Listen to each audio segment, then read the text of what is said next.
Today is May 24th, 2026, and welcome to the 489th episode of the Videogames podcast. Here on the show, I talk about any game at all, including new stuff, old stuff, and anything in between. My name is Brad Galloway, and I'm the one-man host of the show. I'm also the editor of GameCritics.com, a review website that scores lower than 8 and offers full accessibility info on every review that we publish. And with me today is everyone's favorite man about town, Carlos Rodella. What's up?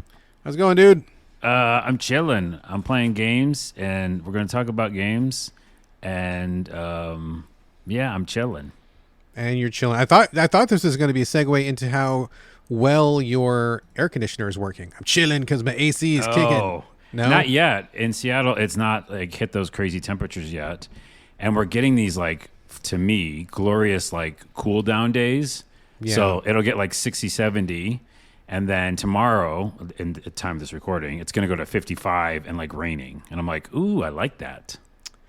Well, since this is the Old Man Weather podcast, it has been like that. We've had some pretty wild swings, but I will say that up here where I live, it got pretty hot, and it got to the point that we had to lower our sunshades. We have shades on the outside of the house that lower, and so it stops some of the heat from hitting our house. Installed those myself a few years ago because I was feeling very manly that day. Nice. I'm amazed I pulled it off. So we got those, and I did have to go and fire up the AC. Got on my ladder and went outside the house and tinkered around with a few things, got the AC going. We needed it for a couple days, but yeah, I mean, as soon as I got it running, it was the next day it mega cooled off, and I think we've got some rain this weekend. So yeah, it's tomorrow, Memorial Day or whatever. We're getting a ton of rain here in Seattle, but my portable AC is sitting there by the window. So one of the days that you're talking about that got warm, I put it near the window. I was like, do we need to install it? Dude's ready. It's ready. Ready for action. It's ready to be called up into service. Yeah, it has not yet been turned on this summer, and I'm excited to turn it on at some point. But anyways, this is not the weather podcast. This is not the weather podcast, folks. We got a lot of stuff to talk about. We got some housekeeping. We got some games. We got some news. A little bit of everything, a virtual potpourri of stuff. Let's just get into it really quickly here. Let's do housekeeping before anything else. I got a couple things. Let's go back and forth, Carlos. You got a couple of housekeepings? I got 2 rants. So okay, let me go first, and then I think yours will slot in perfectly. Okay. First, really quick, I just got an email from, I don't know, one of the podcast host things that we do or whatever. I'm not sure exactly. I was like, oh, what's this? And apparently, which is, break out the champagne, my friend. We are position 1. We are number 1 in the leisure category in Swaziland. I don't know what any of those words mean. Well, Swaziland is a country. That's not here. Okay. And when you have your podcast, so we're in the leisure category because it's video games. I didn't know that was right? a category. Okay. It's like news, cooking, books, whatever, but we're leisure. And then we apparently are position number 1. So shout out to all the people in Swaziland who are listening to our show. That's pretty amazing. Dude, that's awesome. I'm going to go research Swaziland immediately. And yeah, check it out. So we're number 1 in leisure. We're also number 169 in terms of all podcasts in Swaziland. So that's not too bad. We're in the top 200. I mean, that's great. We're a pretty small show. 1-man, 2-man outfit. I mean, I feel pretty good about that. Well, now we got to go hard in on Swaziland. Let's look it up. Let's see their customs. Let's give them a country specific shout out. Yeah, we should do something. Make a Swaziland episode. Definitely. And if you're a listener in Swaziland and you're sitting by your podcast player and you're like, oh shit, they called us out. They saw, we do know. Send us an email or a text or join the Discord or something. Let's connect. Let's enhance this Videogames Swaziland connection. Let's build a bridge, folks. Let's build a bridge. And is there developers in Swaziland who are making games? There must be. There has to be, right? So then send us your game.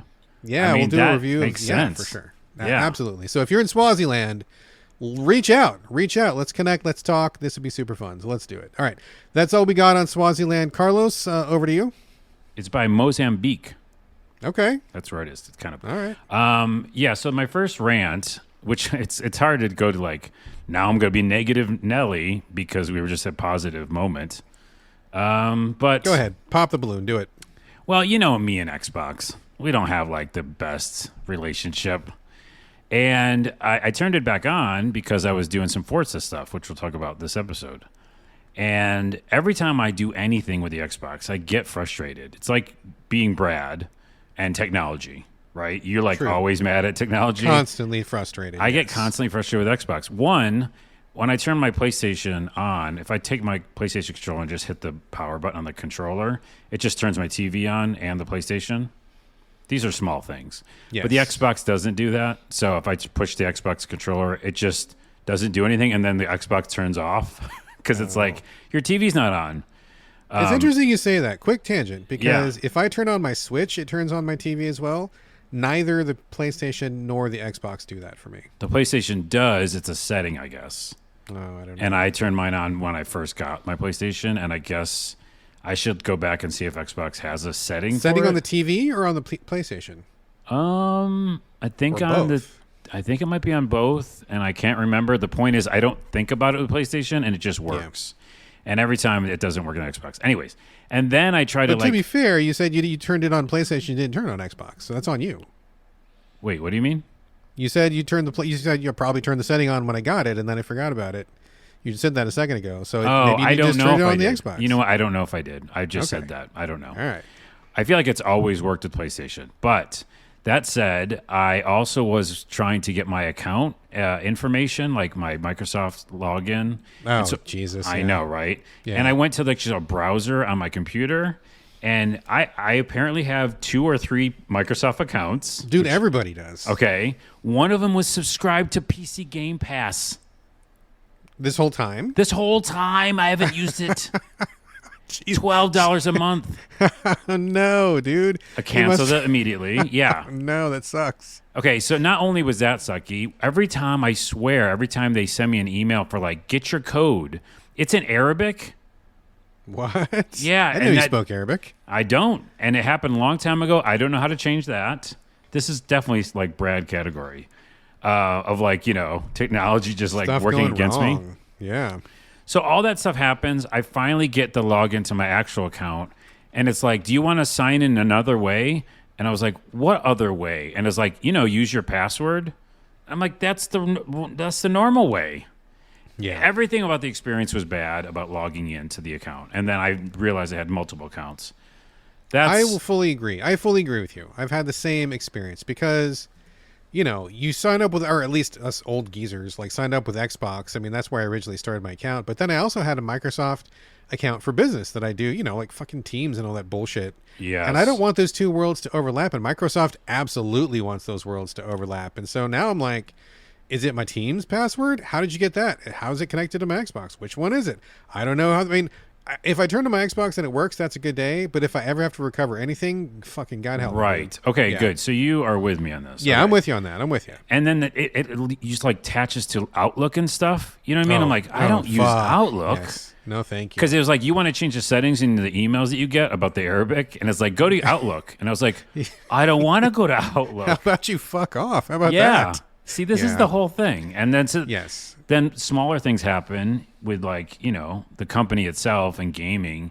And so it just adds up. It's a minutia of stuff that just keeps Yeah. adding up. Anyways, and one other small thing is I installed a Forza game, which we'll talk about in a second. And one of them was, so I installed 5. This is a spoiler because I'm now playing 6 and I just wanted to go back and look at 5. Mm-hmm. If 5 was 142 gigabytes, Mm-hmm. that seems a lot. I don't know. But every time, this adds to the final piece of the housekeeping rant of Microsoft. Every time I install a game on Xbox compared to PlayStation, it takes fucking forever. And that is on them. That's on their pipe. Like, you know what I mean? Like the download pipe. Pipe's the wrong word. It's but like if, same connection and it's just the PlayStation. same faster for some connection. reason? Microsoft's always slower. It's just always slower in delivering me the data. Like if you go to online somewhere in a browser, you're downloading something from some place, it can go slower than than another place, right?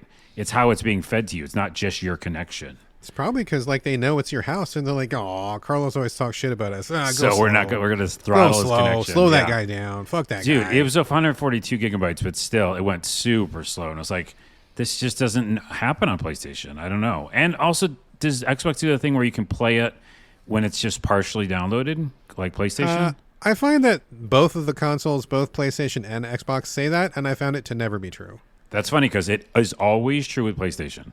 Every I've time I never found download it a to be game, true on PlayStation. every time I Never. download a game, it says, okay, it shows a little chart, and it says you have this much percentage done, so you can play now.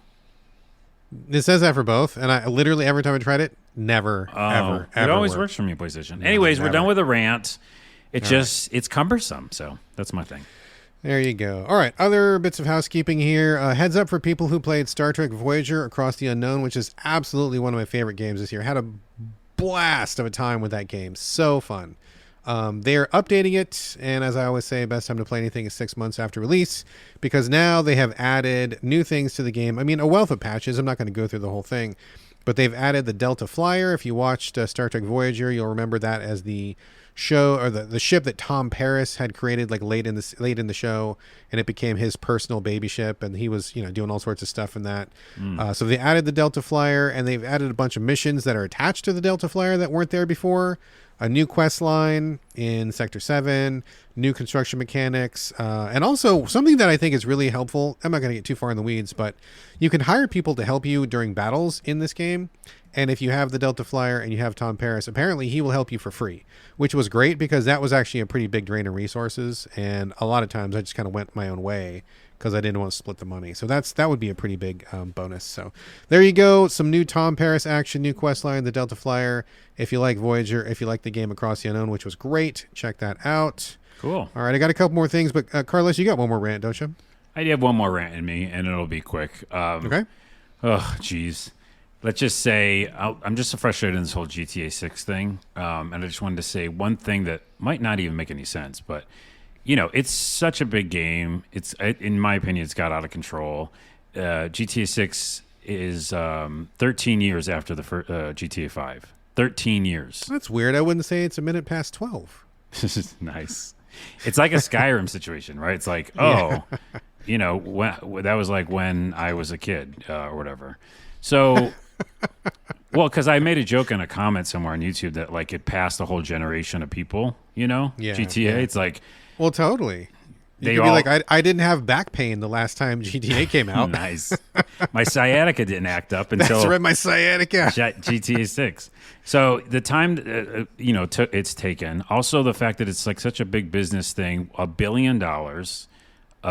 They did it side by side. Star Wars was like $500 million. Like the Star Wars franchise movies. Yeah. So it's too much. It's too big. Stockholders, stakeholders, return on investment, all that stuff.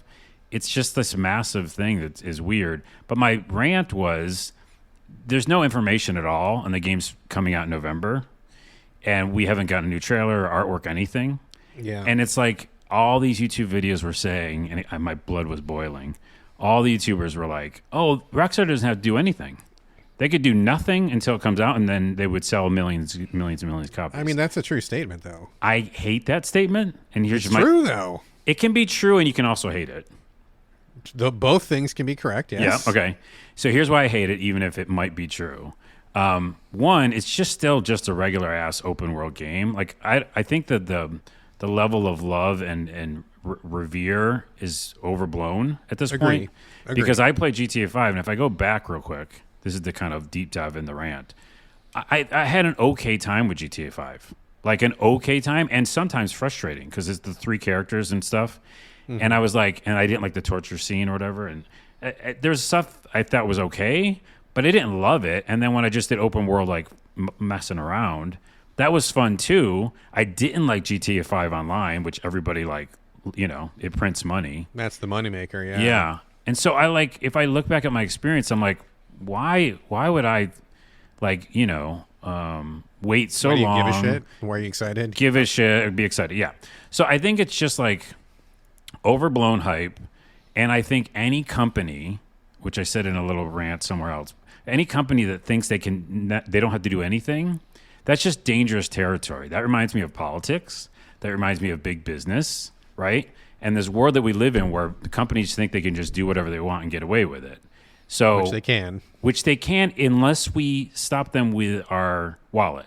Because capitalism can still work in a weird way where like the supply and demand thing can still work. Like you stop buying shit. If you stop buying shit, you know what I mean? The company. This is a great conversation. I would love to have this conversation on a completely separate podcast. I know. We can't have this talk now. Okay, we can't. But let me just explain that. Is that the fact that I just think that Rockstar should fucking give a new trailer, give some information, and seem like they give a fuck. You know what I mean? Like right now, it's been like delays, and then one trailer, and then fuck off. We're gonna just release. I think it's just posturing, dude. They know they don't have to do anything. Posturing. They know they don't have to do fuck all. They don't have to say anything. And in fact, not saying anything helps build some of the mystique and some of the the desperation for the game, right? I mean, for some people, that's fine. But are you okay with it, by the way? Like, what's your personal feelings? You give a shit about any of this? I give zero shits. Zero shits. And you're not gonna, for context, yes, the last GTA game that I actually like really, really enjoyed and I played to a great degree was San Andreas back on PS2, whatever that was, I think. So San Andreas was great. And then after that, I'm like, okay, this is the same thing again. I did not like, I dipped into both, I think two GTAs since San Andreas. But 4 was definitely a departure. I think 4 was pretty damn cool. I just didn't give a shit about either. Oh. I have not been a GTA fan. I've not played the online. I'm not in that demographic. So I know of it, but it's like, whatever, dude. I got plenty of other stuff to play and I don't really need to play this. So I just don't give a shit. But I do think that they could do literally fuck all nothing. And they could just like put out one tweet, like on Twitter or whatever, anywhere, Blue Sky, anywhere. I hate that. Instagram. Yeah, they could just be like, they wouldn't have to say anything. It could be like from the Rockstar account, right? The Rockstar account. And you see the little Rockstar. It's out. And then like explosion, like servers would go down, rioting in the streets, things set on fire. Like it would just kick off, dude. It just would. It's a bigger discussion. It's just about like, yeah, it's posturing is a good way to explain it, but I just despise all of that world. And so, yeah. Anyways, well, I don't like it, but I think it's true. So both things can be correct. Well, let me put one more asterisk on that and say, I think it might not be true, especially in this era of people not having like tons of money, and they're going to like try to do an $80 and $100 version and maybe a $120 version for preview, right?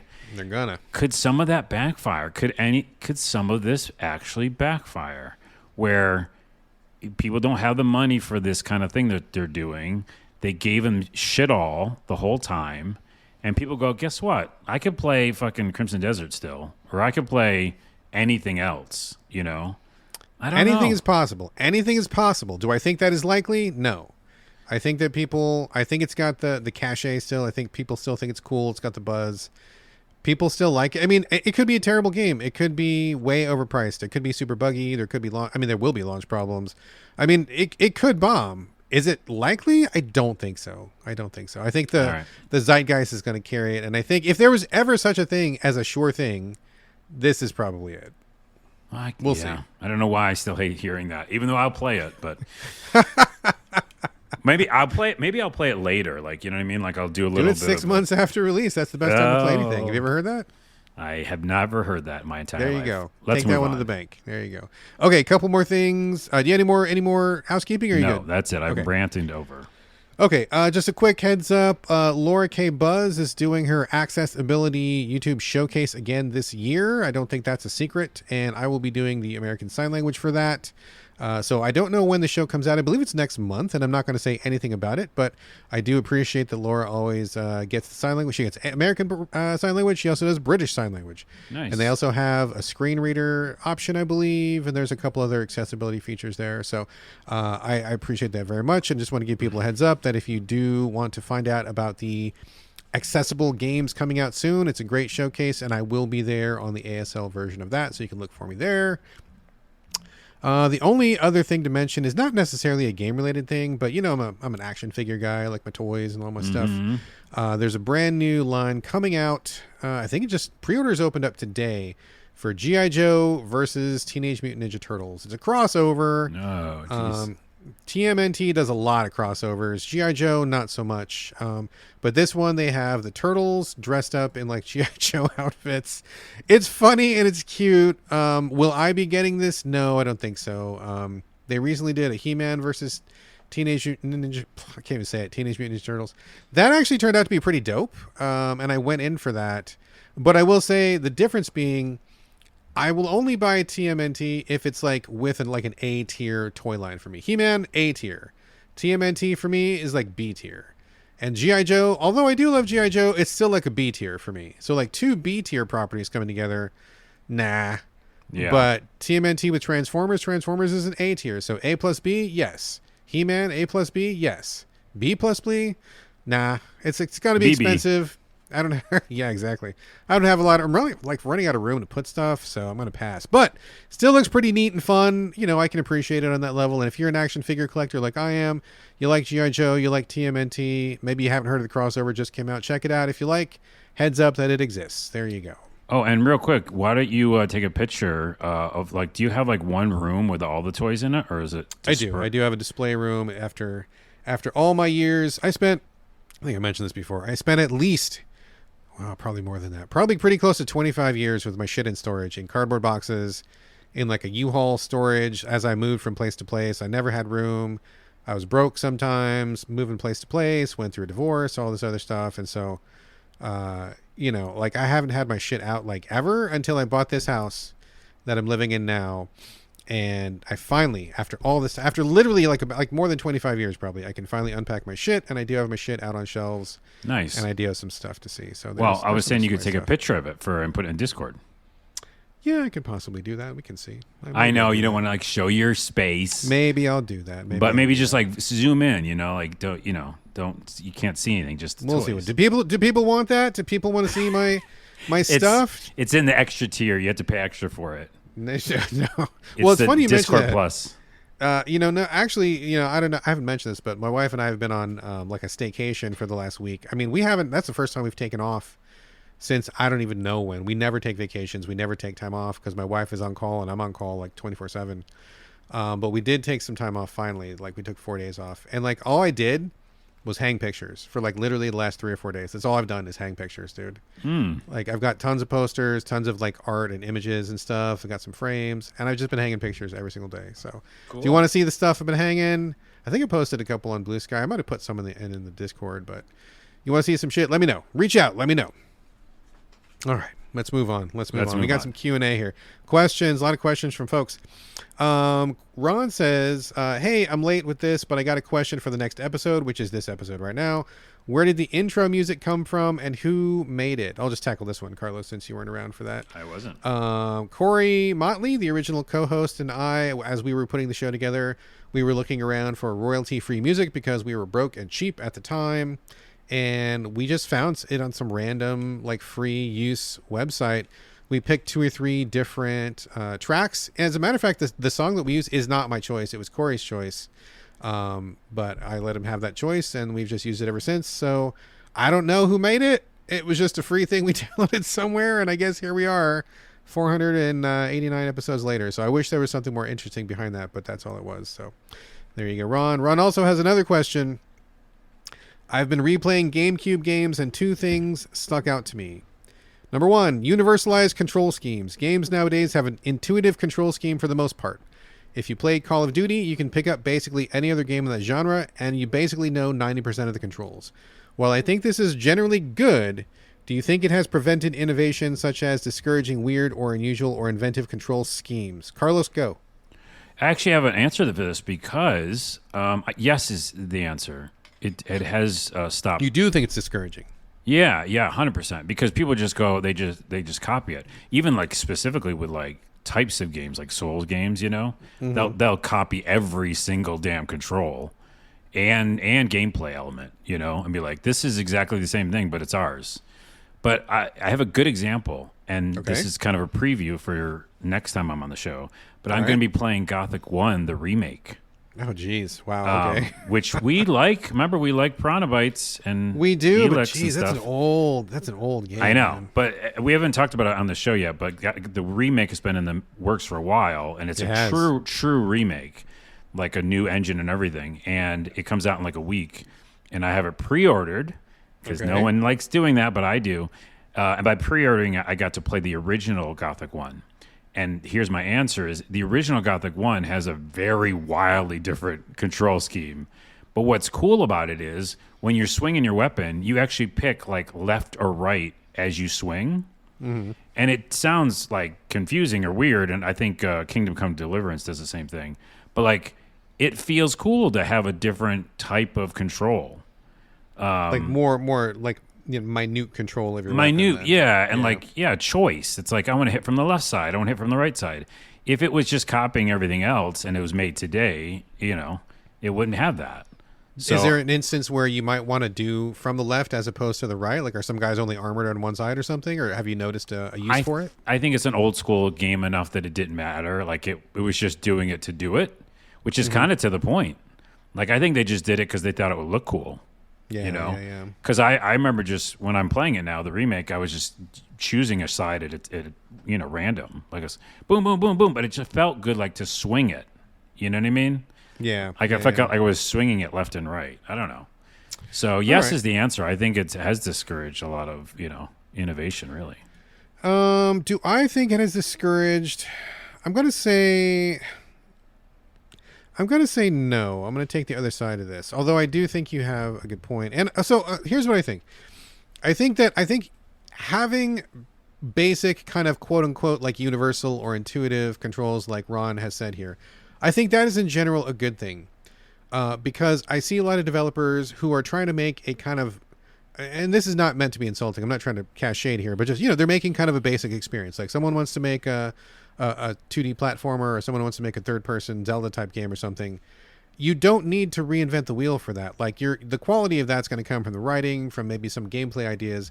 It's not going to come from like mixing up the buttons on the controller. So I think a lot of times standardization is good because there's no real reason to shake it up. But I will say, I do think that people should do something different if they have a reason for it. It's not just like, well, everybody puts jump on the X, so I'm going to put it on the right trigger just to fuck with them and be different. Yeah. Like, don't do that. But if you've got a legit reason to be like, oh, we've got this revolutionary new mechanic, and in order to get this in the game, I have to remap the buttons because your thumb doesn't work that way. I mean, if you've got a reason, go for it. Do whatever. But when I play games that like mix up the controls for literally no reason, or even worse, you can't remap and sometimes some of the buttons are not even used and you can't do what makes sense to you, pisses me off to like literally no end. So like, I think that in general standardization is good, but if you have a good reason, I do want people to have the freedom to change it up as they wish. So don't do it to be a silly bugger, but like, if you got a reason, go for it. I have a follow-up and also a tangent. So the follow-up is, back when we played Nintendo and TurboGrafx and Genesis and Super Nintendo, there's no fucking remapping controls, okay? Never, yeah. Let's just put that out there. So true, those were dark times. Well, it's dark times, but it was what the developer wanted, right? So it's like, when I played Bonk's Adventure, I hit that button that jumped, I hit another button that double jumped, and I just never, you know what I mean? I could never have the chance to change it. I mean, it was like two buttons, wasn't it? Bonk and jump. I mean, that's all you had, wasn't it? Well, you jumped and then you double jumped and you spun. I think that was all the same button, actually. Sure. Yeah, it's all the same. I mean, but like literally like two buttons, though. Yeah. So maybe it's a bad example, but there was no choice at some point. But the tangent I'll go on some other time. But I think that if it's a game that you've been playing that's similar to other games, if it's helpful to like accessibility style, yeah, of course that's good. But I just want to be able to have different things. I can't say it right now because I'll be talking about a game later in the show that uses a very different control scheme, and that's I like it. Like it's fun to me. Like it took me a minute to figure it out, but now I like it a lot. And I mean, nothing wrong with that. I mean, if you bring something new to the table, go for it. I mean, ultimately, I think options like do whatever you want to do, but like give me the chance to change it. Because like when someone puts the jump on a weird button, or like someone, like every once in a while, I'll have somebody put like the button that you normally think of as cancel will be actually forward conversation, and they switch them for like fucking no reason at all, right, or something like that. And it's like you went upstream for no reason, and that just like really gets under my skin. So like I would like the option to at least change it back, or like having remapping should just be standard these days, honestly. Wait, okay, so this is what I meant. Here's my miniature tangent. Okay, go do it. Because I worked at a developer, I know that remapping isn't just easy. People keep saying that, and I've heard you say it too. Sure. Like, because think about bug testing and just QA testing, which I had to do. Like, it changes shit. Like it changes the performance. It changes like it can change like the way that someone's playing the game. Sure. So then you have to like you write whole new bug, report for that. So it's not just easy as like, okay, let's just map all the buttons all over again. Each time you remap, it can cause problems. I agree with you, and I think that is correct. And also, it needs to be done, and I have no tolerance for people that don't do it. So I think that's just part of the cost of making a game these days. You're going to be a modern game developer, you got to just plan for that. I'm just saying that it's also not like you don't just hit a button and go like. I don't think you just hit a button, but I do think you just got to do it. I mean, that's just like, like in the way that cars didn't always have seatbelts, and now they just got to come with seatbelts. Games didn't always have remapping, but now they got to come with remapping. Okay. I feel strongly about this, Carlos. I see you do. No quarter given on this one. Okay. Let's move on. Ron has another part to the question. Cheat codes. Years ago, it felt like every single player game had cheat codes. Nowadays, I can't remember the most recent release I've played that even had them. Do you guys miss them? Do you have any past favorite cheat codes? This is a fucking good question. Carlos, go. Oh my goodness, this is a great question. I don't have any on hand. I got to think about it for a second. I can go first if you want me. You go first, yeah. Okay. That's a really good thing. And ironically, I was actually just talking to a publisher a couple days ago about cheat codes. And I haven't seen a cheat code in I don't even know how long. Every once in a while, I'll play like an indie game that might have something. And I couldn't even tell you, like, honestly, the last time I saw one. But I know that's where I see them most often. It used to be so standard, so common. I mean, there would be like literal magazines put out dedicated to cheat codes because they were so common. It was such a prevalent thing. I'm sure you remember that, Carlos, back in the day. But no, I can't even remember. And the reason this came up was I was playing Froggy Hates Snow. I'm in the tail end of that game. And there are some things that you have to unlock by doing certain actions or whatever, like level up your health 5,000 times to unlock this new power up or whatever. And I'm like, damn, dude, I'm like almost done with this game. And I'm like nowhere near 5,000. And so I emailed the publisher, who actually their PR person is somebody who used to be on a podcast that I used to listen to, or I still listen to. So shout out to James Batchelor. What up, buddy? And I was like, yo, like these numbers are bananas. You have a cheat code I can put in here and just unlock these unlocks? He's like, yeah, no, there's no cheat codes. I'm like, I guess that's an old person thing. But yeah, people just don't do it anymore. Indie scene, if at all, and even then, not really all that common. Do I miss them? Yeah, I guess I kind of do. I having like, fun things like big head mode or like, upside down mode or something weird. I mean, just little goofy stuff is kind of fun. Little extras. I don't know. But past favorite cheat codes. Gosh, I would have to say, I mean, honestly, the Konami code I think is probably my favorite one because it was so universal. I think it wasn't for that code, I never would have beat Contra because Contra is fucking hard as shit. Same thing with Gradius too. I think probably that one just because it was just like so well known. I think I even have a shirt that has the code on it, and it just helped so many times back in the day when Konami was such a respected name. I mean, if you saw Konami on the box, you knew it was good. Like it was just like you didn't have to worry about it. Like it was a good game. That is not true anymore, but back in the day, and to find out that the Konami code worked on all the Konami games, yeah, that was fucking cool, man. That was fucking cool back in the day. Carlos, okay, what about you, man? Do you miss them? Do you have any favorite cheat codes? Anything recent? Yeah, I like how in the back in the day they were like literally button presses, and it wasn't like menus and stuff. It was like just try this, and so then it became like legend. It was like a mystery, and you're like, oh, I heard if you do this, and you hit these controls, that I miss. So I miss the kind of like just hit these buttons and something happens. Because like if I was like playing Crimson Desert, like which I am all the time, and I hit like something, like 4 buttons at once when I was like at this, cavern, and then I went through the wall or something, I'd lose my fucking mind, That would be super cool, yeah. But they don't, they everything relies on the game world and not the button presses. So I miss that is my first answer. I don't have one off the top of my head. I know I've used like a million back in the day. Yeah. But I will give this answer instead. What recent one? I have that. And I just launched, which I was going to ask you about, is I relaunched Saints Row after talking to you about it. Oh, yeah. I just played that the other day, yeah. Mm-hmm. And I'll ask you about your experience. But that has a whole cheat section. Oh, nice. Okay. And like it's on purpose, like it's in the menu. So it's not, the button presses. But it's done really well. It's like, hey, if you want, you can just go fuck around and have fun with these. And it's like a whole menu, So that's the last time I used it where I actually enjoyed it. Oh, actually, I remember now. Vampire Survivors was the last thing I really, really played that had cheat codes in it. If you entered specific words in the cheat menu, it would unlock stuff or it would give you extra modes and stuff like that. Oh, cool. So, Did you like Saints Row, by the way, just quickly? I didn't. I mean, I liked what I played. I didn't play it enough because I got busy with review stuff. But I'm gonna come back to it. I played like the first like 2 missions and I was having a good time. But I did not have nearly enough free time as I hoped I did. But I'll come back to it. It was good times though. We're making this episode long. It was going to be a short episode, but really quickly, here's my tangent that I was going to go on earlier. Okay. So I looked up just TurboGrafx cheat codes to see which ones I might have used. The one I saw for Utopia, which I loved that game, it's basically Zelda, is for the access of this thing, enter the password KGKC asterisk H5OFFEP space. Q. So that reminds me. So that's nuts, right? We had to do that. Oh yeah. That reminds me of my tangent. So I was talking with my buddy Damon last night, and we were talking about old school Nintendo games, and he brought up Kid Icarus, which is one of the hardest fucking games ever. Super hard, and it had codes in it. It did. And it had codes, and we were talking about how y'all don't understand, but back in the day, we had to like put that code in right, and if we wrote it down wrong, we didn't have it anymore. And like, same for saves, not just codes, but for your saves. Oh, yeah. Like 0 was an O, or like 1 was an L. 1 is an L. Yes. Yep. So you all don't know about that pain, okay? And then also, Kid Icarus can go fuck itself, okay?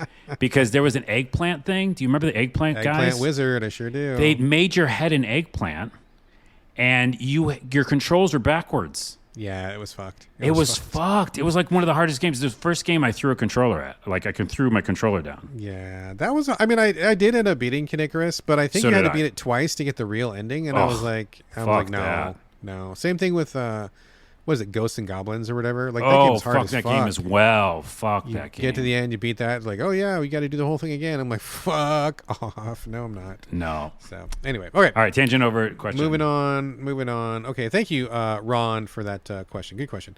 Next one comes from Tainted Brain, also known as Tainted Brian. After I talked about it last episode, Brian contacted me and he's like, actually, because I thought his name was Tainted Brian, but then in the Discord it's Tainted Brain, and I'm like, oh, I must have had dyslexia this whole time. I've been reading it wrong. And he's like, actually, no, my name is Tainted Brian in other places, but it is Tainted Brain in the Discord. So it's both. I was correct. I just didn't realize he had 2 different handles that looked almost identical. But anyway, Brian said, okay, so Carlos, buckle in. This is going to go to you first, okay? Okay. I know Carlos mentioned it on the pod, but the profound polarization and extreme responses seem crazy for such a small game as Mixtape. I haven't played it yet. I'll get to it January. He's in the middle of the year of shame right now. Says, I'm not looking for a review, just about the reception. Is it woke versus anti-woke? Maybe I'm missing something and it's really about the gameplay.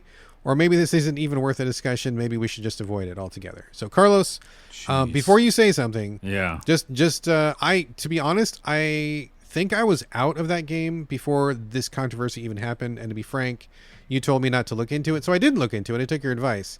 So, do you want to just weigh in here real quickly? Just quickly, because it is not. It's almost like that last answer that they said. Like, is it woke versus anti-woke? No, it's just that is it worth it or not? Like, it's not even worth talking about. So, I think the game, and this is very apparent with our podcast, it's just for certain people. Right? If it hits you, just like almost any game. But if this game is a narrative kind of like look back in your past kind of vibe, and it didn't vibe with you, and it 100% vibed with me, that's it. Like, that's kind of the actual it.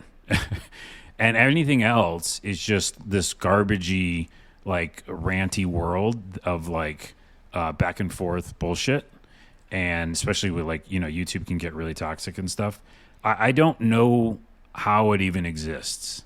I think it's similar to, like, well, I won't go on that tangent yet, but it's just a positive experience for me, and nothing in it is like woke or try hard or any of that stuff. It's just a memory. It feels like I just lived through a memory, and if someone wants to like find fault with that, I guess the main issue might be the stupid scoring system, which I have problems with. I think people can do it good, and I think you guys do it great, but IGN gave, Crimson Desert like 6 or 7 at the beginning, right? Because it wasn't done. And then they gave Mixtape like a 10. And so everyone just like lost their mind. They're like, how is that better than that, right? But that's tied to the number. Yeah. So they're looking at numbers versus numbers. They're not like looking at experience versus experience. Like for me, I think the experience that I had with Mixtape rivals Crimson Desert. I played 270 hours of Crimson Desert right now. I played 5 or 6 hours of Mixtape. Mixtape is kind of better. And this again is not, I shouldn't say better, but it's a more profound experience to me than Crimson Desert. Crimson Desert is like a fun thing I just go fuck around in. I mean, that sounds like you're saying it's better because you played 5 hours and you like it better, and you played almost 300 hours. Yeah. And it's not as good. I mean, that seems like minute per minute, the value density is much denser in Mixtape then. But that makes everything like a product. I don't like that. It's just an experience, and so they're just different experiences. And by the way, one day I might not be feeling like I want to look into my past. It hit me at the right time. I was like, okay, I want to look at like high school time and stuff like that. And I vibed with it, and it got me emotional. And tomorrow I don't want to do that. I just want to play Crimson Desert. Yeah. I just think the biggest problem is that when you attach scores and you attach true, like in quotes, reviews, and even though we do them, I try to make ours, at least mine, about like an organic conversation of how I felt about it at the time. And that's all it really can be. But just the kind of importance people put of like, this is the final statement on a game, and then this final statement doesn't match with this final statement, and doesn't match with my world view or whatever. They're just too serious and making too serious about it. Well, I think I said nothing, by the way. I mean, honestly, like I said, I think I was out of the game before the controversy even started, and I wasn't really paying attention because I think you said not to worry about it, and I know that John over at Game of the Wild was like, fuck these guys, whatever. So it didn't really seem like it was worth getting into. But do you think just at heart it was just about the score? There wasn't any like woke component involved? Because honestly, I can't say myself. What do you think? Just nutshell. There can't be anything woke in there. There was nothing woke in there. And also, I hate that word, and I hate but the wait, ideas. But do you think people were saying that, even though the game wasn't? Do you think was that part of the conversation or not? That was a miniature part of the conversation. It was mainly about like, how is this better than other games? Got you. And in the actual gameplay part, people didn't like because it was like simple. And I was like, fucker, talk about simple. Like there's a million games that are simple, like controls. And it's not about that. It's about like just the experience. So, I mean, based on what you said, this just sounds like the age-old discussion of like how reviews work, and people don't understand that reviews are very subjective and that every writer has their own opinion, and you should just take it in that way, and anybody taking it in a different way is taking it the wrong way. That's I wasted so many words. That's it. What you said. All right, Brian. Hopefully we answered that. Brian's got a couple more here real quick. He says, no matter what I do, I can't go to bed at a decent time, and I do not get a modicum of decent sleep. It's 1 a.m. now, and I'm up in 5 hours. So how much sleep do you all get? And do you make sure to get a minimum of sleep? Carlos, your sleep. I 100% have an answer for this, and this is very important. Sleep is massively important, especially for people with anxiety or mental depression and issues. Sure. It helps me wildly. Okay, I'm functioning on a good amount of sleep right now, and I feel great. So it's really important, and I have one huge suggestion. Okay. And then they're not sponsoring the podcast, but they 100% should. They're called Calm Powder, CALM, Calm Powder. And you get, it's magnesium basically, and maybe L-theanine. Don't get the kind with melatonin. You don't need extra melatonin in your life, and that can mess with people sometimes. All you need is magnesium, and it's citrate, magnesium citrate. But Calm Powder is the best because it's very simple. There's nothing in it besides that and L-theanine, which is normal things. You take a little teeny bit before bed, and you will sleep better. Then you take a little bit more the next, week. So you kind of like go up on it a little bit, here and there. I take almost a half teaspoon of teaspoon now, which is actually kind of a lot, in water before I go to bed. I'm sleeping. Oh, and how many hours do you get? 7. You got to do 7. You got to at least 7. Huh. 7 really makes a fucking difference. You get 6, it's not the same. You get 5, bad. And too much sleep, I don't know if that hurts you or not, but you got to get 7. And every time I get 7 with the help of the compounder, like I feel great the next day. Interesting. All right. And less of the anxious stuff too. So I highly recommend that. And again, it's not drugging you, like people are afraid of like, oh, I can't wake up in the middle of the night. No, you can like wake up and go pee and you're not like drugged. It just gives you this kind of like relaxation that magnesium can do for you. So it's very important. It's very important. Good tip. As for me, I mean, I think probably pretty different from you, Carlos. I get up at 4:00 every morning, so my wife and I get up at 4 to do stuff. When you go to bed, or generally? Well, I mean, it kind of depends. I mean, we like the goal is to be like in bed and chilling, even if we're not like asleep by like 9:30 or 10.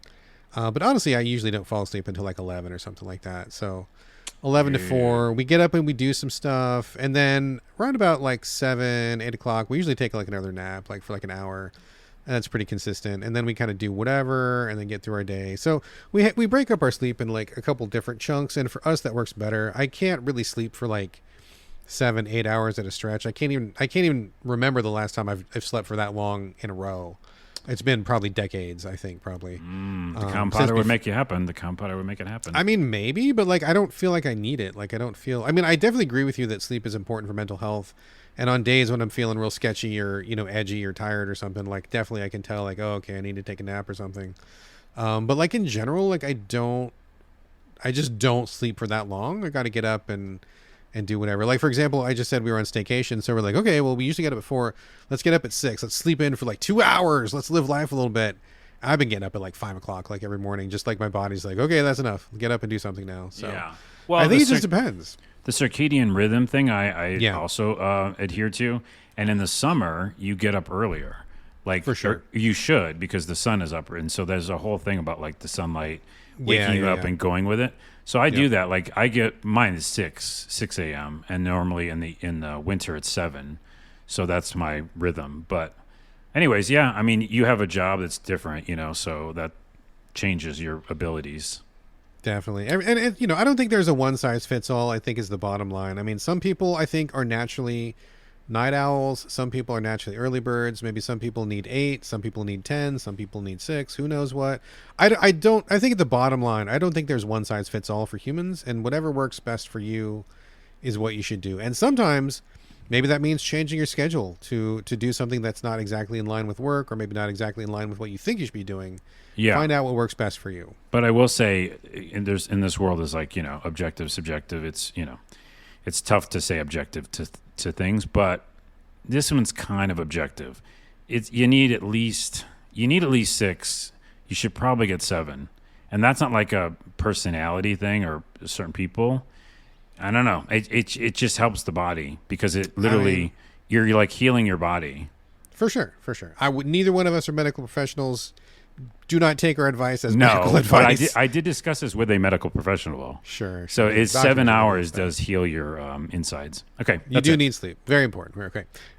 Brian has another thing here. He says, gaming This wise. is the whole podcast. This is the Q&A podcast. It's the whole podcast. Q&A podcast. Gaming wise, what did you think of Mirror's Edge and its post-prequel, pre-sequel, remake, reimagining, rehashing? I love these games. A game where I didn't need to kill everyone. A game that's about freedom of movement, had amazing looking environments, maybe a trite story. It was addition to the game during development. Thank Rihanna Pratchett for whatever little was there. Carlos, Mirror's Edge, opinions. Well, we don't have much. We're running long. I liked it. I mean, how can you not? It's like fun, right? It's like relaxing parkour, minimal. I don't think I played the thing. What did he say? The remaster thing? Post prequel, pre-sequel, remake, reimagining. I think there was a remake or something. Wasn't there? There's a couple. Maybe I didn't play it. I think I played the original. I liked it okay. I didn't love it, but I thought it was fun. I like parkour. Yeah, what are your thoughts? I don't know. It was fun. Yeah, I liked it. I liked it back in the day. It was very popular at our house. I think everybody in my family played it. My son, my wife, and me. I think we all enjoyed them very much. Yeah, they were hits. They were good stuff. Simple as that. I mean, I guess you can probably go back in the archive. I'm sure we covered it at some point in the podcast, or maybe on the Game Critics podcast. I'm sure we've got some reviews up at GameCritics.com. But yeah, man, they were good. They were solid. We liked them a lot. So yeah.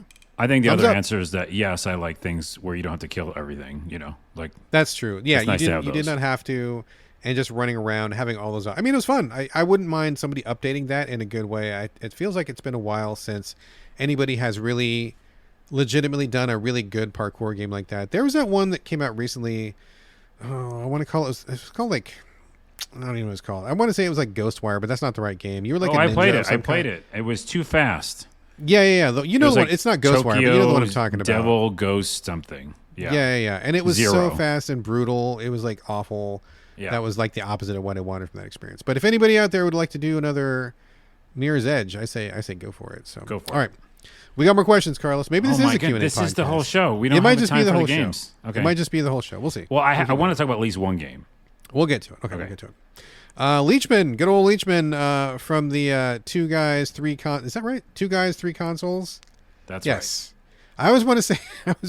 Three the other guys, way. two consoles. And then five it brings guys. back bad memories of the other thing, which we're not going to talk about. So, yes, Two Guys, Three Consoles podcast, which I'm sure we will be discussing again on this podcast pretty soon. Leachman says, hey, Brad, you're more of a Marvel guy. What are your thoughts on the upcoming Wolverine game from Insomniac? And I would like your opinion as well, Carlos. To be honest, I haven't seen anything on it in a long time. You didn't see the trailer? There must be a trailer. It has not come across. I have not gotten an APR for it. I have not been following it. Oh my goodness. To be honest, I know that it exists. And in fact, last week, one of my friends came up and asked me the exact same question. And I was like, oh, I haven't seen anything on it for a long time. So I'll have to go track down a trailer. But as of right now, it's just like a blank spot in my mind. Am I particularly excited? I mean, I don't know. Maybe I'm always up for a good Marvel game. I am definitely more of a Marvel guy. Wolverine is cool. Definitely one of the biggest characters out there in Marvel land. So You're just saying like generic things like Generic stuff. Wolverine I mean, is yeah. a character and he is popular. Well, he's never will- been my favorite though, right? Like I know that Yeah. Richmond likes Batman too, and I told him I wasn't much of a Batman guy. I mean, I like Marvel, but I like a lot of the weird stuff. I was really a big fan of like Alpha Flight. I was really a big fan of like Howard the Duck and Gru the Wanderer, and Yeah. Daredevil was my jam before Daredevil got popular. Before when the Frank Miller run was going on, Power Pack, like a lot of like weird stuff. I didn't stick to like the biggest books. West Coast Avengers was a fun one, not the Avengers, but the West Coast Avengers. Yeah. So I don't know. I mean, I'll check it out. But I will say, as a point of comparison, I was not the biggest fan of the Spider-Man games, and I believe those were also Insomniac, weren't they? They were, weren't they? Yeah. So I felt like they were too much combat and too much of a collectathons, and I kind of just noped out of them. So if they are doing the same template again, it might not be good for me, but I am open to it. Carlos, your thoughts? I have a thought and an answer. The thought is, wait, did you play Guardians of the Galaxy? I did, and it was pretty dope, but I didn't finish it. That's so fucking good of a game. Yeah, That's one I of got those games. I like liked it. I liked it a lot. Yeah. It's like one of those movies where like I wish I'd never, or TV show that I'd never seen it so I could do it all over again, Experience it again for the first time. Yeah. Guardians of the Galaxy is fucking great. Everybody go buy that game and play it right now. Okay. I saw the trailer and I can't believe you haven't. It's I have not seen the very, trailer. very bloody. Like Really? they went all in on him being like monstrous. Like one of the scenes is he puts his little claws, which is what they're called, right? Through a guy's head, like in the middle of the trailer, and it's like shows his going through the guy's face. So it's too much, really. I think people are he's cutting people's arms off and stuff. And I don't know, like a bunch of people were like, "Oh, they went for it. Good on them. They did it. They're doing him the right way." Like Wolverine really. Did he always like just decapitate people and stuff like that? Dude, he was. I mean, depending on the era that you read him, he was super bloody, dude. Yeah, Okay. for sure. Like he was. Well, then I mean, they're doing it was like it him and the right. Punisher for a while back in the earlier days were just like, death in every page of their comics back then, for sure. Yeah. Oh, Punisher has a one-off on Disney right now. Yeah, I haven't watched it, but I saw the trailer. But anyways. that makes perfect sense. That makes perfect sense. It would be bloody as fuck. Yes. Okay, so that's what the game looks like. It looks like Spider-Man, but instead you're just cutting people up, and it looks like it may be more vicious and not like hokey. I think that we both thought with like Spider-Man. So, anyways, I don't know. I don't know if I'm excited, but it'll be gory. It'll be crazy. All right, we'll see what happens. I'll go track the trailer down, and I'll have a more informed opinion next time. I apologize, man. I literally have not seen the trailer, and no one has reached out to us at Game Critics about it. So I know I'm so busy, like I don't really track down anything, YouTube so. Wolverine trailer. It's out. Check it out. I'll check it out. Question from Jason. Jason says, "Hey, I love how you go back and watch 80s cartoons. I wondered if you ever watched British cartoons at all. Things like Bananamon, Super Ted, and Jimbo and the Jet Set are some I still remember fondly." Carlos, did you ever watch British cartoons back in the day? I watched British shows, but I didn't watch cartoons really, no. Oh, man. You know, to be honest, Jason, they just weren't very widely available here in the States. I don't think we got more Japanese stuff than British stuff. Oh, Although I yeah. did see some. We got all the Japanese shows. Yeah, we got quite a bit. And sometimes we didn't even know they were Japanese at the time. This was like before anime even really like had a presence in America. It has not always been a thing. It is in my lifetime and yours, Carlos, that anime landed in America and became a thing. It's within our lifetime. I've seen Count Duckula. That's from Britain. I like that one a lot. Count Duckula's good. Danger Mouse, pretty dope. I love me some Danger Mouse. I have seen Bananamon, and that was okay. That was all right. What else have I seen? I think that might be the only British cartoons I've ever seen. They're just not around, and we didn't have exposure to them.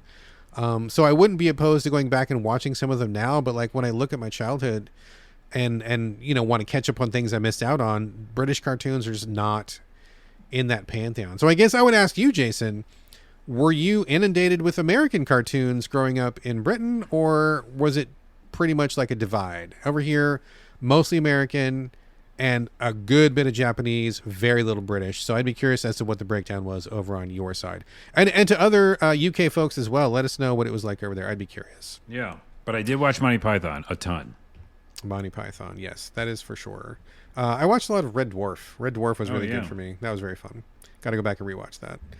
Let's see. Zebra says, "Is there a game from the past that you often think of with nostalgic memories and tell yourself you should return to it, but in the end you never actually do? Dungeon Keeper and Stardew Valley are mine." Carlos? Oh, jeez. I mean, a million, really. I have a whole catalog of stuff that I'm like, do I really want to go back to that? I don't have them in front of me. I'll you answer, and I'll look at my PlayStation app. All right. I don't have like a ton. I think the only thing that I ever, like, honestly, real talk, and this is, if this feels weird to me, but the game that I think about most and that I want to go back to play more of is the original Death Stranding, like the director's cut. And I don't ever want to play it for the story. I never want to finish it, but I just like the fucking carrying the boxes and making the bridges and putting the ladders and climbing across the grassy fields, and something about that is just so fucking like hits right on the spot, man. Like it just satisfies me. Like I feel good playing it, and it's fun to play, and I like the challenge of getting down those ravines and climbing up somewhere and getting your truck out of mud and stuff like that. Like it's just I've finished it a couple times, and I think it's probably my most replayed game, honestly, and I really feel like I could just play it again. So Kojima, but skip all the cutscenes, like no story. Other than that, anything that I've, what am I? No. Was the question that you want to go back and finish? Something that you think again? of with nostalgic memories and tell yourself you should return to it, but in the end you never actually do. The only other thing is like, I mean, Graveyard Keeper, and I started that again and I had to put it on hold again. So I don't know that, man. Graveyard Keeper 2 is fucking coming out this year, and I've never finished number 1 despite starting it 3 or 4 times. But I have really nostalgic memories of it, and I want to go back to it. But I don't think I have any nostalgic memories of anything further back than like the Xbox 360 era. In fact, I was just going through my game collection. I'm selling off. In fact, I've almost sold off my entire game collection right now. I'm almost done with it. And I had a lot. I had a lot of stuff, dude. It was boxes upon boxes. It took me like 6 or 8 trips I went to Pink Gorilla, owned by a good friend, Kels Lewin, and I sold all the stuff there. They gave me some great deals, good people, very easy to deal with. So shout out to Pink Gorilla. They have multiple locations. They're good people. And almost all my stuff. It was like a split between eBay and Pink Gorilla. And, you know, so I sold off a lot of stuff, and I've only got a few things left. I kept back only stuff that I had fond memories of. And I, you know, it's probably like like 0.001% of what my total collection was. But it's stuff like, like Ring of Red from PlayStation 2, Days Gone. I wouldn't mind playing again one more time, maybe. I kept The Witcher. I kept Metal Gear Solid 5. I kept Death Stranding. I kept Devil's Crush and Alien Crush. So those kind of things, like, yeah, that's about it. Lego City Undercover, because I played that with my son. So I've got like maybe like 20 games left out of the thousands that I had.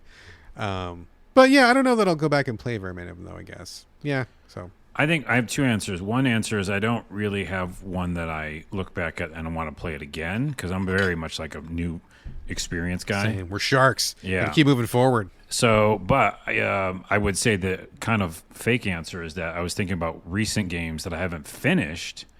And two that I'll say is Demon Machina. Remember that one? Ex Machina? The first one or the second one? Demon Ex Machina? The open world one or the Armored Core one? The Armored Core one, where you're a robot. So the first one. Yeah. No. The one where you're flying around like Anthem or not? Yeah, but then you can get out and you can fight on the ground too. So you're talking about number two. And then also Mad Max I never beat.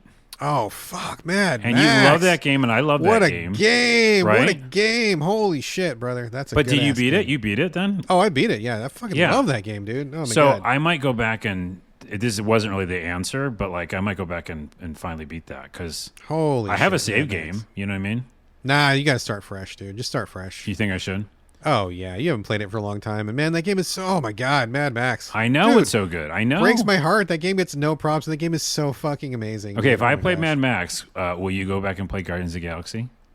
Oh, man. We do a twofer? I could, but then I got to go back. I got to finish Saints Row. I got too many things. Going, man. Well, Guardians is much shorter than Saints Row. Oh, is it? Okay. Yeah, it's like a movie. You're like watching a movie. It's really good. Yeah, maybe. Okay, maybe we could do that. Yeah, maybe. Okay, I'm gonna re-download Mad Max today. You're gonna have to text me, remind me. I'm gonna forget 2 minutes after You are gonna forget. I'm writing it down. Forget. For you. I already forgot. Okay. Are we gonna talk about games? We will, but we have one more question, then we'll get to games. One more question. Let's see. Last question comes from Karis. Karis says, "It's hot. It's really hot. It's hatefully hot for this poor pale blue English girl." 30 degrees Celsius, which to me sounds really cold. I don't know what Celsius is. I know that seems cold. I don't get it. That seems cold. But I was so hot, I decided to decant my slow gin I made last October, which has been resting for nearly 7 months, to have a gin and tonic and stave off this wretched heat. Makes her own spirits. I'm impressed. What is your tipple of choice to deal with the relentless solar-based punishment of the Lord? And yes, Carlos, you know what you did. Carlos, what do you like to drink when it's hot, my friend? Water. But we're talking liquor. There's two drinks that I like. I mean, I don't know if it's because it's hot though. I don't know. Whatever you got. What's Yeah. your, if it was hot and someone's like, "Hey, you want some booze? What would you drink?" I mean, obviously you got to do margarita. Okay. When it's hot, I feel like that because I was in Mexico once and I had margarita. But like just like really good tequila and like lime, like nothing else. None of that like frou like fancy, 1,000,000 pounds of sugar in it. You know what I mean? Like just lime and tequila. That's one answer. And the other answer is an old fashioned, like a really, really good old fashioned. Oh, good answer. My answer is I don't drink. I don't drink alcohol at all. Okay. Last time I had a drink, I was probably 8 years old. What? Because my dad was an alcoholic, and he so would give you us had alcohol. it? Yeah, and I have not drank any since then, because I am also an alcoholic. Although I have never been drunk, I've never passed out or anything. But like, I don't know if this makes any sense to you, but like when you're an alcoholic, you have the craving. You can feel it. Yeah, I know. And literally last drink I had was red wine when I was 8. And if I close my eyes, I can still smell it and taste it, dude. Like it's still so fresh in my brain. And if I drank now, I would be like a raging alcoholic. And so I don't drink at all because I love my life. I love my wife and my stuff and my house and my job and all the good things that I have going. And alcohol would destroy that for me. And I just know it. I know it would. So I don't drink at all. But what do I drink when it's hot? I drink a lot of iced tea. Sometimes lemon and honey, sometimes just straight up, just like regular black iced tea. I do have like a virgin mojito sometimes where no alcohol, but I do like, the lime and stuff in it. Oh, yeah. I'll have a virgin margarita, but you got to put plenty of sugar. I want the one that you don't have. Give me the opposite of that one. Yeah. Give me the shit that's got like fruit chunks in it and like, 9 umbrellas and all that stuff. Yeah. Nachos on the side. But I think probably iced tea is my number one thing because it's not too strong. It's got a little bit of caffeine in there for you. You can drink it like a couple different ways. And it doesn't wreck my stomach as much as coffee does. I can only have like maybe like 1 or 2 coffees a day and then my stomach is like tapping out. but I can drink a lot more tea than I can coffee. And when it's hot, something about just a really nice iced tea really kind of just hits the spot for me. So there you go. There you go. All right, folks. Question and answer period's over. And I gotta go. So it's been a full show. Okay, so here's what we're gonna do. Let's see. We can do both cover a couple games still. Let's do it really quickly. You have a hard out or no? Not hard out, but I definitely needed to go do something at some point. Let me do one circle. Let's do one circle back in one game, and then we'll bounce. One circle back, one circle each, and then we'll bounce. Good? Okay. Yep. Okay. My circle back this week is Slots and Daggers. I talked about it last week, and I just finished it yesterday. So this is a indie game. It is a gambling roguelike, kind of like, like in the Balatro vein that's so popular these days, where you have a slot machine, and it's super lo-fi, pixely graphics, super basic. You choose a couple of weapons to go on the slot machine wheel, and then you just roll those wheels as you go through. Very straightforward, great UI, great graphics. I think it's very intuitive, easy to understand. The plays are very fast. You can beat the entire game in like half an hour, maybe, if things go your way. And I will say I was having a lot of fun with it, but I will fully admit that I had to look up some strategies, because obviously, like a lot of games in the gambling genre, you really want to break the system. You want to find the OP build or something. And I was just kind of struggling with it. I was like, man, none of the combos I'm coming up with are really going to take me the distance. And I was getting a little bit lost. So I asked some folks, and I did some looking up on the Steam message boards, and people gave me some combos that did not occur to me. And I'm like, oh, interesting. And I gave those a try, and wham, bam, thank you, ma'am. Totally beat the game the very next time. Oh. So there were some good synergies I hadn't picked up on, and I hadn't fully explored every inch of the game and all the various combos. So once I figured out some of those extra things, I'm like, okay, cool. I was already having fun even before I beat it, but then once I saw how the combos worked, I'm like, okay, this is even more fun.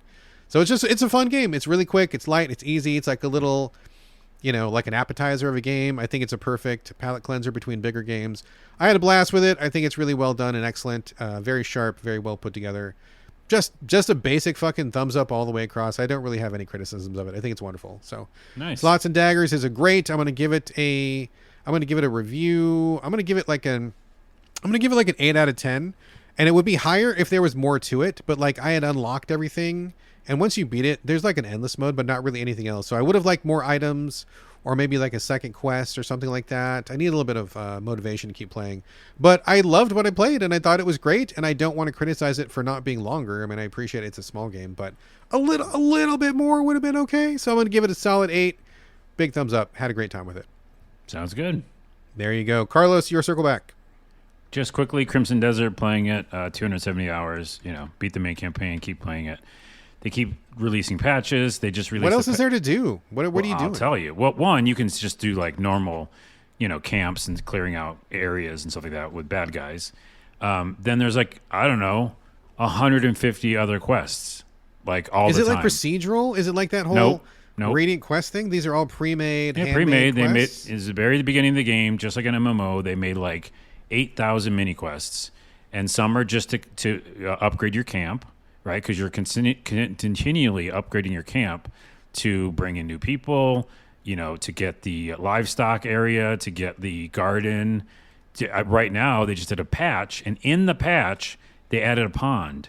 And if you set your workers to make the pond, which takes a little while, and you set the workers up to do it, then you have a pond that you can put fish in. And any fish you find in the world, you can go and drop them in the pond. So now I have a pond outside my house with all the fish that I caught. And then if you put a bunch of fish in, it can make more fish. So there's fish breeding, and there's just a million little things. I'm putting, all these paintings in my house. Kind of go back. You mentioned the paintings, yes. Yeah, and you were saying you're hanging pictures. I have a video coming out on Glitch to the Ground, and this is an advertisement for it. But this is the short version for you and for everybody listening. I have all these paintings. I'm trying to collect all of them, because there is a certain amount that you can pick up or steal. And you mainly have to steal all of them. You can buy some, but you really have to steal a lot of them. And one was this family was just in a house, in their house. And online it's go in that house, and there's a painting, very unique painting. So I walked in, and I'm like, hi, guys. sorry to bother you. Continue doing what you're doing, having dinner, but I got to take this painting. Like just took it off walk the in wall. and just take it off the wall. Yeah. And of course they're like, "What's he doing?" And then the guards are called, and I was out of there. Anyways, the thing I want to tell you about, it's crazy, and I'm gonna make a whole video on it. Is that I got home with all these paintings I was excited about, all these new ones, and I go to put them on my wall, and some of them were already on my wall. I was like, "What's happening?" Ones you stole were already on your wall? How did that happen? Because the developers changed some of the paintings.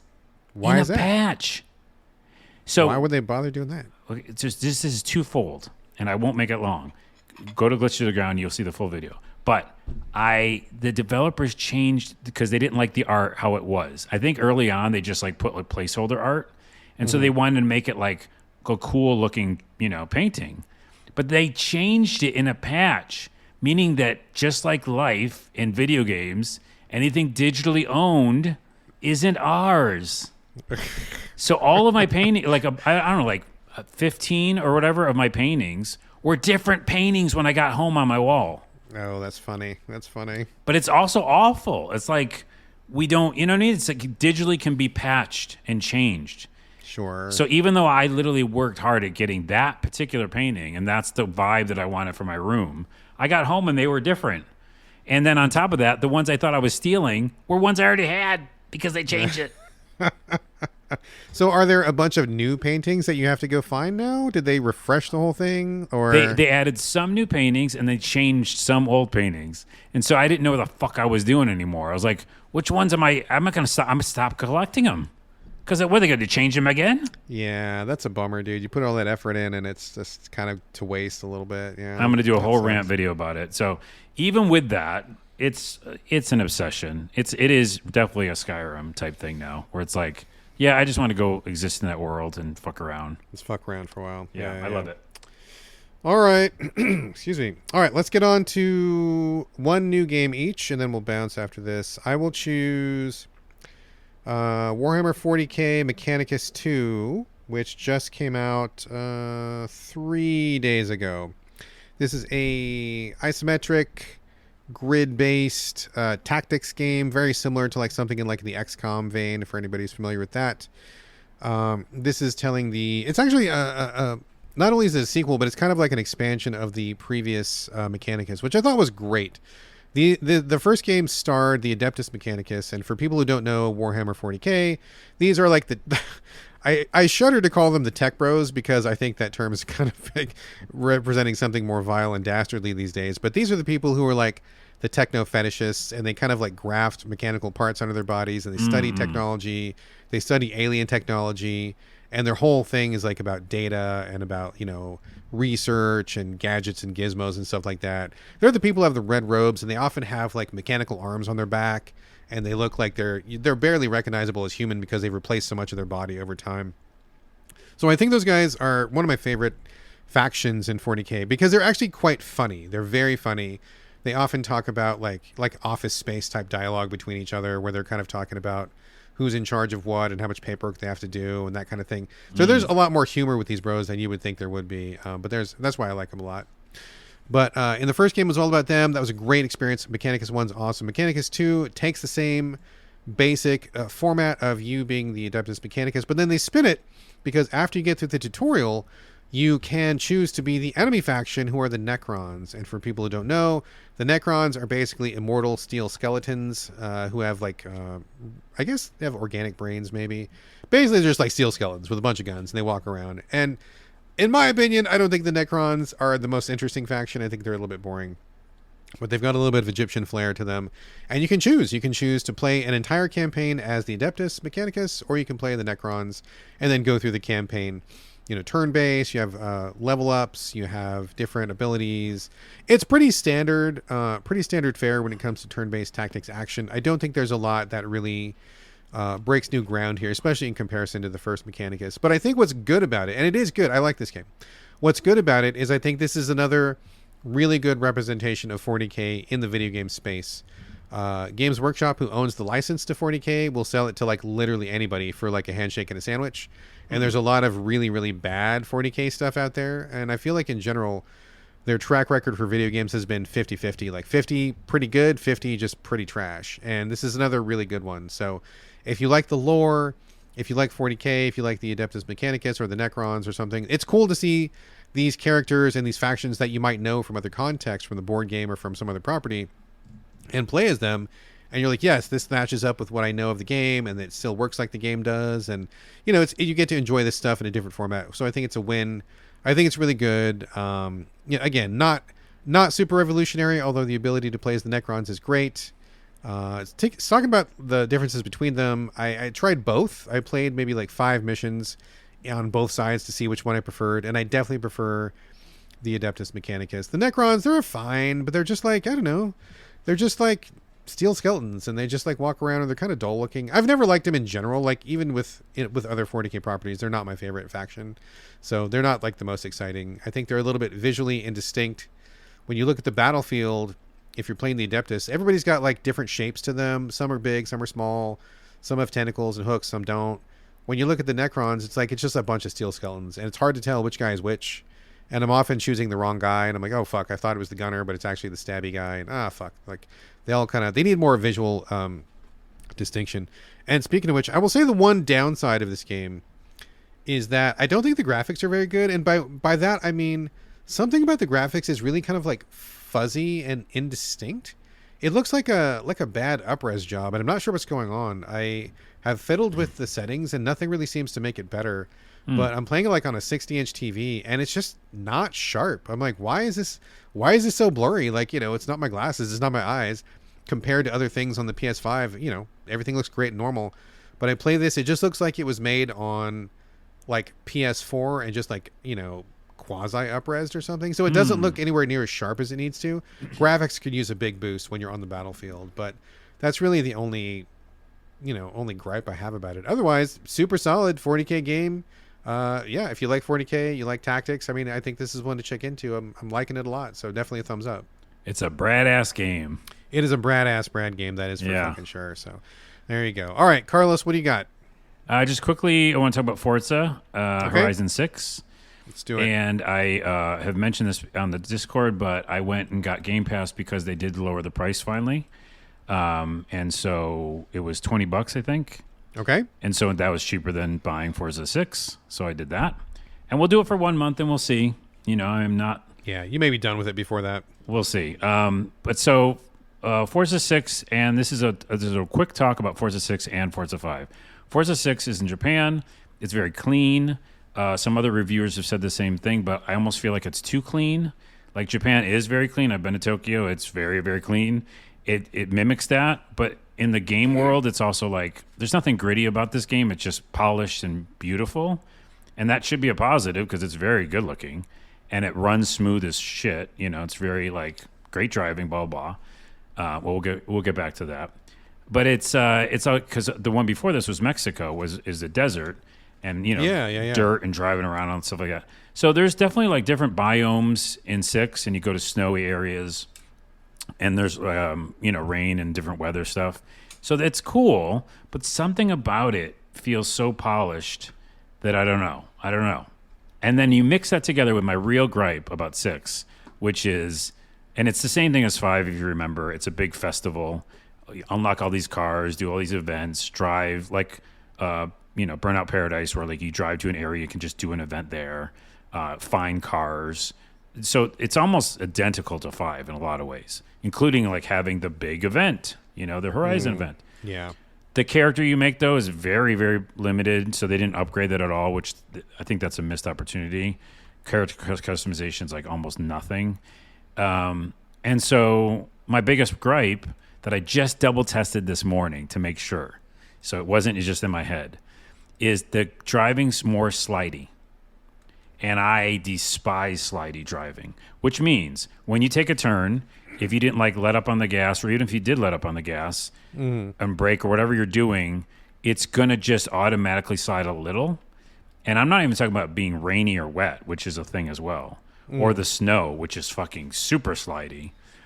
But it just felt like I was fucking like failing in missions and failing races because I couldn't get a handle on it. Interesting. And do you think that was like, do you need to like tweak your car? Do you need to buy different? Is it like a gearhead game where you got to like fix the settings, like No. better tires and better suspension and all that stuff, or no? I've had two answers for everything on this podcast, but two answers. One, there's a million cars, and I used a bunch of the cars in 6, so it can't be that. And also in 5, which I'll talk about in a second, you didn't have to tune anything, and the cars just handled differently. So it shouldn't be that. So anyways, my final point is I went back and re-downloaded 5 this morning, 142 gigabytes, took forever. Yes. 5's driving's fucking better. Like, not Really? even close. Just out Not of the even gate? fucking close. You know how long I've been waiting to say that? It's out of the gate fantastic. And I was like, okay, deleting 6, fucking getting the special upgrade pack for 5, and I'm going to live in 5. Fuck 6. Seriously, I can't even talk. It is so much better, Brad. I did a race. I was like, okay, let me just do a race too. The same difficulty level. Yeah. First place, because I fucking owned it. I loved it, and I was excited while I was racing. Because when I made a stop, or if I did a break, if I let off on the gas, everything just was tighter, and it made sense to be like, when you do the things you're doing to win a race, it's going to handle and it's going to follow your controls better. But 6 was always giving me a slide. So if they can fix it, maybe the patch, as you always say, or whatever, cool, I'll go back to that world. But because it's a desert and it's grittier, and I don't know, man, the controls felt so much better. Interesting. I have no idea why that is. I haven't heard anybody talk about it, but to be fair, I haven't really been looking into it either, but interesting. Well, I don't know. I mean, maybe come back to 6 in 6 months and see what they've done to it. Maybe they'll address it. And then, but if you've got something that's, I don't know, to me, to the uninformed bystander, I can't tell card games apart. So if you like 5, just fucking play 5. Who cares about 6? I'm going to, and my buddy Damon was going to get 5 anyhow, because 6 isn't on PlayStation yet. So I'm like, fuck it. I'm just going to play 5. And on top of that, 5 has the Hot Wheels thing, upgrade pack.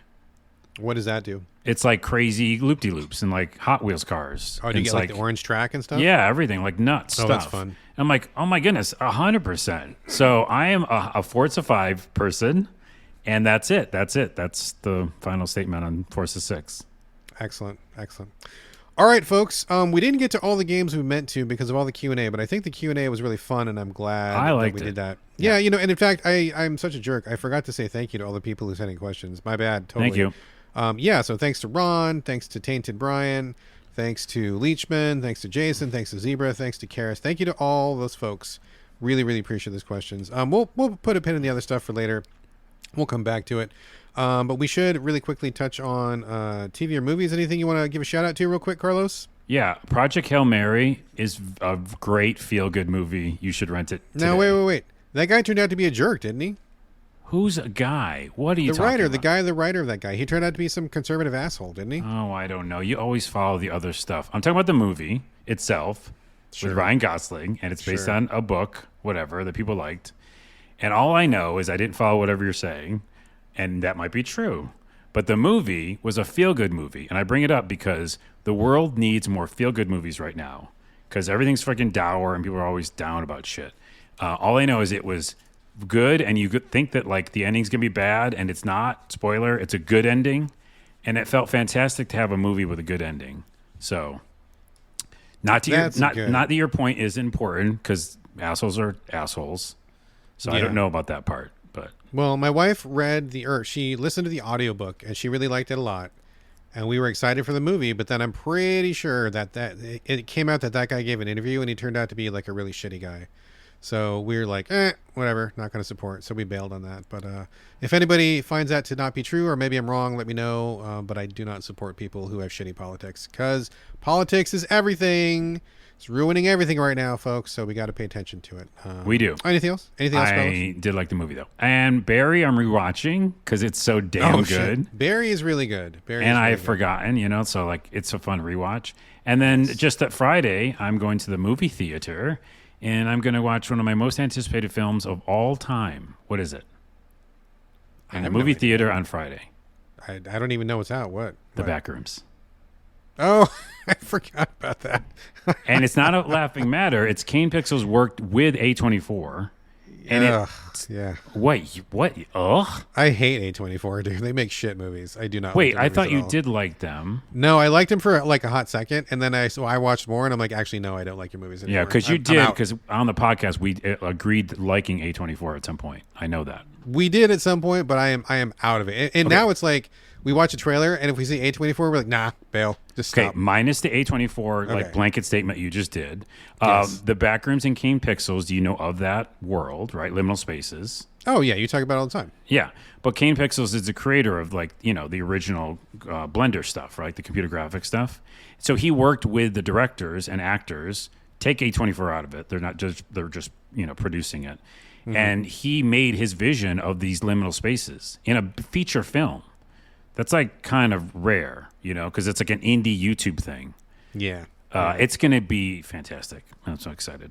Let me know what you think. I hope it lives up to your expectations. I will probably not go see that, but I know that you've been very excited. So I hope it hits you where you want it to hit you, and I hope you have a good time. Okay, thank you. You're What's on your list? You're welcome. Quick circle back to Karis. I forgot something else I drink when it's hot. I drink Red Bull sodas all the time. That's pretty good. Red Bull. You throw in some fruit juice or like a nectar or something. Maybe a splash of sparkling water. That's pretty good. Oh yeah, get your wings. Yeah. There you go. Nothing major for movies and TV. We haven't really been watching a lot. Just the same old stuff. We're still watching Star Trek Discovery, which gets better and better. Although one of our favorite characters just left the show, and I'm just like heartbroken, devastated about that. I think they're coming back, but they're not there now, and I'm just like, why? That's insane. Still watching Stugo, which is brilliant. Have you started watching it yet? Did you check it out? Oh, I didn't yet. No. Oh my god. I'll put it back. Stugo is dude, it's so funny. Stugo's a cartoon on Disney Plus. I'm not sure if it's anywhere else.